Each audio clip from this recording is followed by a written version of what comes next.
Cameraman Amit के साथ Sanjay Kumar Sinha, news 18 Ranchi. चलिए बढ़ेंगे अगली खबर की तरफ। देवघर एयरपोर्ट का काम करीब करीब पूरा हो गया है। एयरपोर्ट के डायरेक्टर के मुताबिक उड़ान के लिए करीब 6 एयरलाइंस कंपनियों ने सेवा देने पर सहमति जताई है। एयरपोर्ट के रनवे, टर्मिनल और एटीसी बिल्डिंग का काम पूरा हो गया है। टेक्निकल काम अंतिम चरण में है।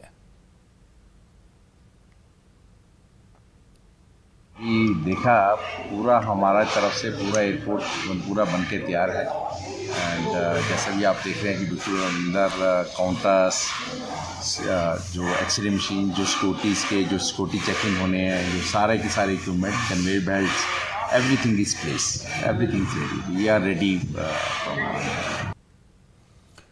उधर रांची में एक तरफ जहां कड़ाके की ठंड पड़ रही है, लोग अपने घरों में दुबके बैठे हैं, तो वहीं दूसरी तरफ एनसीसी के कैडेट्स इंडियन आर्मी में जाने के लिए तैयारियों में जुटे हैं।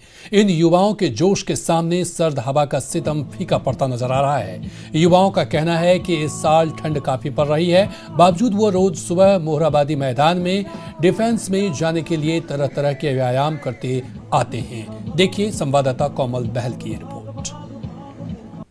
जनवरी खत्म होने को है, लेकिन ठंड का सितम जो है वो जारी है। रांची और उसके आसपास के इलाके में कड़ाके की ठंड पड़ रही है, लेकिन इन युवाओं के सामने ये ठंड का सितम जो है वो बिल्कुल, ये ठंड की हवाएं जो है फीकी पड़ती नजर आ रही है।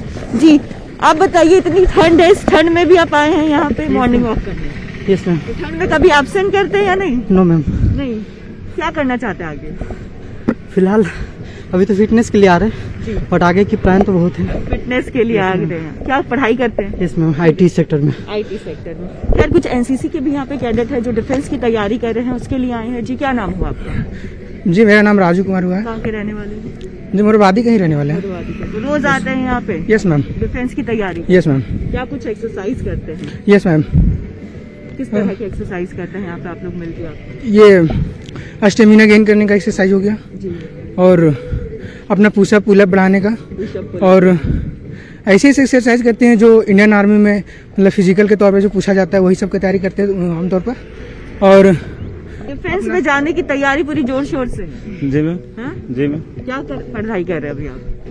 अभी तो हम इंटर में हैं। इंटर में हैं? जी मैम। तो अभी से ही लग गए हैं? जी मैम। तो एक बात बताइए, इतनी ठंड पड़ रही है, हम लोग भी अपने घर में जब लोग दुबके रहते हैं कि बहुत ठंड है, आज नहीं निकलेंगे, तो ऐसे में कभी एब्सेंट करते, कभी मटियाते हैं कि हम लोग सब रेगुलर रहते हैं। रेगुलर ही रहते हैं? Yes ma'am, regular. आगे क्या करना चाहते हैं? इंडियन आर्मी में भर्ती होना, उसके लिए फिजिकल हम लोग जितना एक्सरसाइज हो सके उसकी तैयारी करते हैं। खैर इंडियन आर्मी के सामने तो ठंड हो या बर्फबारी हो, कुछ नहीं टिक सकते। यस मैम, बिल्कुल। तो खैर जिस तरह से आपने युवाओं की बात सुनी, अधिकतर लोग इस ठंड में अपने घर में दुबके रहते हैं कि बहुत ठंड है, लेकिन ये जो युवाएं हैं इनके जोश में कोई कमी नहीं आ रही, और साथ में अपने जोश में और ज्यादा मोटिवेशन लाने के लिए आप देख सकते हैं कि इन्होंने स्पीकर भी यहाँ पे लगाया हुआ है बाकायदा, और स्पीकर में जिस तरह के मोटिवेटिंग गाने इन्होंने लगाए हुए हैं, तो कह सकते हैं कि ये सर्द हवाओं के सामने युवाओं का जो जोश है वो फीका नहीं पड़ रहा है, बल्कि सर्द हवाएं जो है वो कहीं ना कहीं फीकी पड़ रही है। कैमरा पर्सन अमित के साथ कोमल बहल, न्यूज़ 18 रांची। सिमडेगा में जापानी फंड जायका की मदद से मछली उत्पादन किया जा रहा है। 3 बड़े जलाशयों में केज स्थापित कर ग्रामीण समितियां बनाकर मछली उत्पादन कर रहे हैं। साथ ही जिले में मछली जीरा और मछली फीड का भी उत्पादन किया जा रहा है। इस योजना से ग्रामीणों की आर्थिक स्थिति भी सुधर रही है। इसके अलावा सिल्क के क्षेत्र में भी काफी विकास हो रहा है। दूसरा हिस्सा आया था उस 3 करोड़ का, उससे हम लोगों ने मत्स्य पालन के तहत 3 जलाशय, रामरेखा, लरबा और केलाघाट, इन तीनों में 4-4 सेट या कहें तो 12 केज बैटरी का अधिष्ठापन तीनों जगहों पर किया। कुल 36 का किया है। सभी के साथ साथ सीड और फीड जो कई 1 लाख का होता है, उसको फ्री में हम लोगों ने लोगों के वहाँ के जो मत्स्य समूह हैं, वो परिवार हैं, सभी समूह में कम से कम 50 लोग हैं, तो कम से कम 50 लोग और प्रत्येक गांव को जो है वो लाभ दिया गया है। उधर झारखंड में अनाज की ट्रांसपोर्टिंग में ट्रांसपोर्टर और वाहन मालिक की मनमानी सामने आई है। बोकारो के चास में 30 दिसंबर 2021 को 500 बोरी गेहूं लेकर जा रहे ट्रक को महज 200 मीटर दूरी तक करने में 28 दिन लग गए। एफसीआई के गोदाम तक आने में ट्रक को इतने दिन क्यों लगा, इसका जवाब न तो ट्रक चालक के पास है और न ही अधिकारी के पास। प्रशासनिक अधिकारी जांच के बाद कार्रवाई की बात कह रहे हैं। था इसलिए गाड़ी खड़ी थी। हो गया 10-15-20 दिन। मैंने सही हाँ, जो अंदाजा है वही बता रहे हैं। आप क्या हैं? हम गाड़ी देख रेख करते हैं। क्या मैंने जिस ट्रांसपोर्टर का है?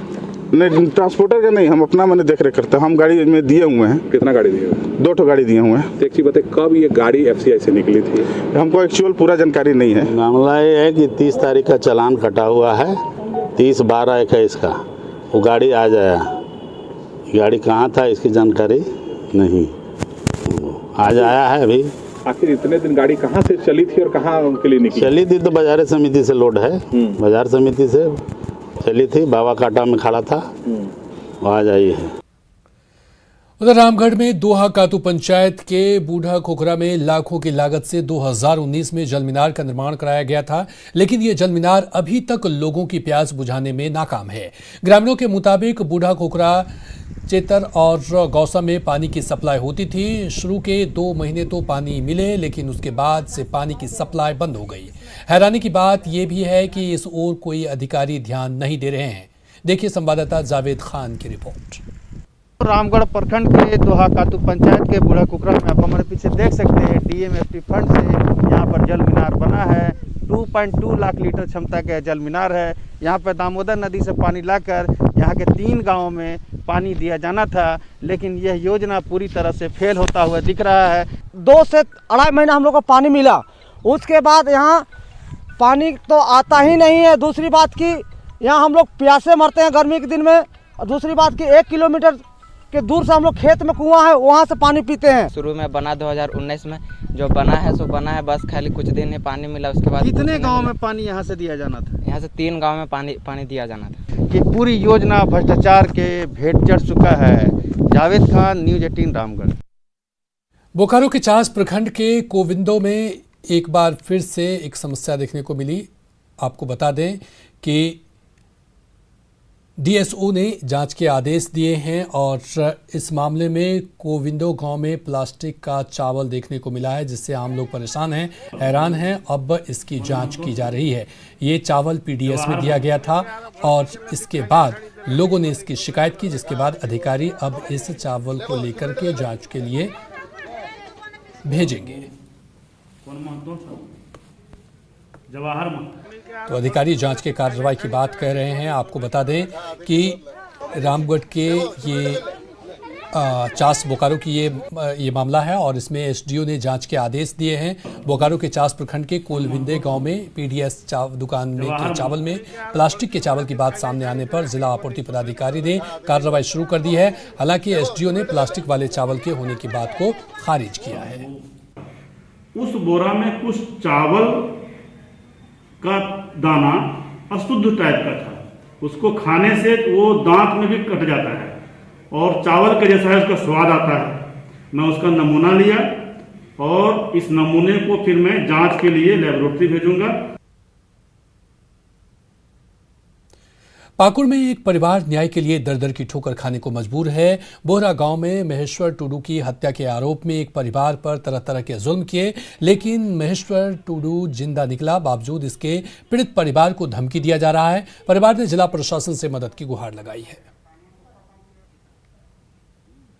को लेकर गांव के कुछ लोगों के द्वारा वहां का एक लड़की के साथ कुछ अत्याचार किया था।